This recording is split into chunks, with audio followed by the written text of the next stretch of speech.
This is a video on factoring trinomials for when a does not equal 1.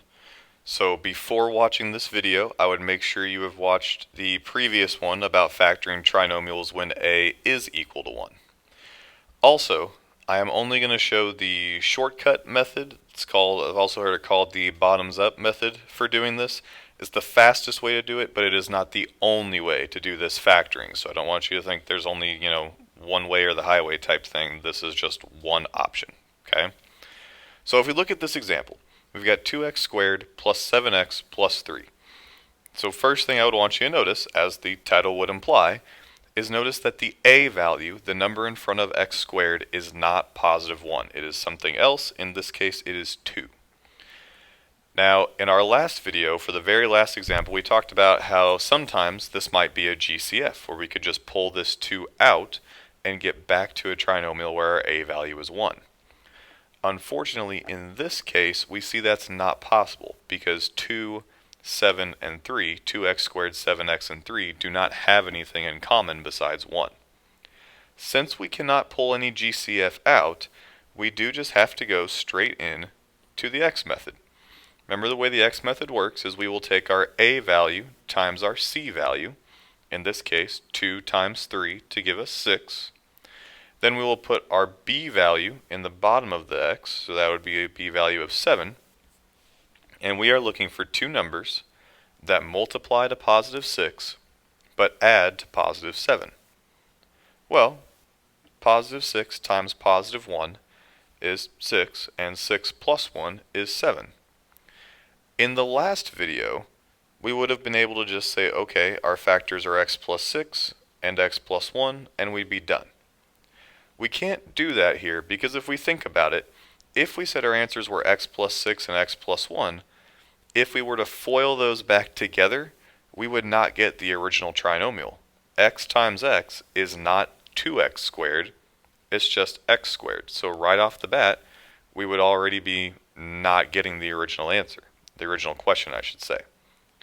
So what we're going to do instead is we are going to take the a value, because the a value is what is screwing this up, right? It's the fact that that a value isn't 1. So we're going to take that a value and we are going to divide both of these numbers that we found by that a value of 2. Sometimes, as you can see with the first factor here, we get something that actually divides out evenly. 6 divided by 2 gives us 3.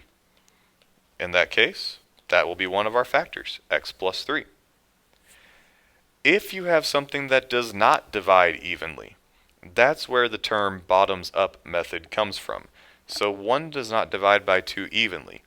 Instead of leaving 2 in the denominator, we bring it up to be in front of the x as a coefficient, giving us 2x plus 1 as our second factor. This would be our answer. If you want proof of that, simply take x plus 3 and 2x plus 1 and multiply them together, FOIL them together. X times 2x would be 2x squared. X times 1 would be 1x. 3 times 2x would be 6x. And 3 times 1 would be 3. 1x plus 6x would give us 7x. And you can see that this gives us the same thing as our original question. So that's how bottoms up method, or that's how your shortcut method works. Let's look at another example. Let's say we got 6x squared minus x minus 35.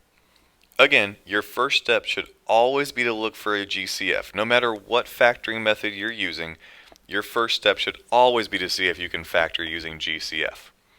In this case, just like the last example, 6x squared, negative x, and negative 35 do not have anything in common other than 1. So we are forced to go straight into the x method because we were not able to pull out a GCF.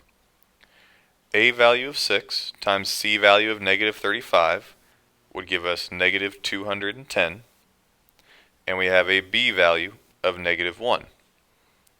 Since I got negative 210, I know I have to have one positive and one negative number, because remember the two side numbers have to multiply to the top, whatever I got for AC. So really I'm looking for factors of 210 that have a difference of 1. In this case, 14 and 15 would fit the bill, because 14 times negative 15 is negative 210, and 14 minus 15 is negative 1. So, if it was yesterday, we would get to just put x plus 14, x minus 15, and we would just be done with our factoring for a equals 1. Since a does not equal 1 in this case, though, we have an extra step where we need to divide by that a value.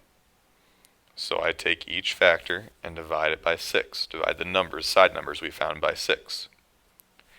Now you'll notice in this case that neither of these divides out perfectly, and that's okay. What we do want to do, though, is if we can reduce these fractions, we should do that first. So like 14 over 6, 14 and 6 can both divide by 2, reducing this to 7 over 3. In the second one, 15 and 6 can both divide by 3, which would leave us with 5 over 2. Now we will finish this out with that bottoms up part where I will pull the denominators up in front of the x's as coefficients, meaning we would have 3x plus 7 as a factor and 2x minus 5 as a factor. This shortcut will work as long as you make sure to pull any GCFs out first. But it's very important that you do remember to factor out any GCFs before you do the X method, or else this shortcut can get you into trouble.